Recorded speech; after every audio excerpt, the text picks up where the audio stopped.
Dans cette séquence, nous allons faire un exemple d'application par rapport au même taux sur les complexes et la forme trigonométrique. Donc dans le premier exemple, cette fois-ci, on vous donne la forme trigonométrique. C'est-à-dire que z, il est écrit comme étant 2, point virgule, pi sur 3.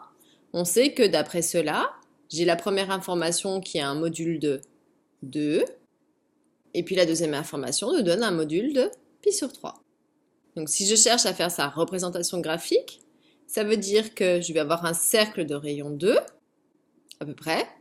Et pour placer pi sur 3, je sais que sur mon cercle trigonométrique, c'est-à-dire sur le cercle des rayons 1, lui, la valeur qui est facile à placer, c'est par rapport à son cos, puisque je sais que cosinus de pi sur 3, c'est 1,5. Si besoin, allez revoir votre trigonométrie.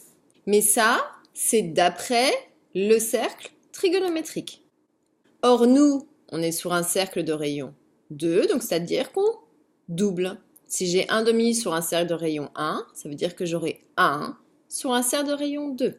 Sachant que le cos, c'est sur l'axe des abscisses, eh bien je sais que je vais être dans cette partie en haut à droite, c'est la famille de pi sur 3 qui est ici.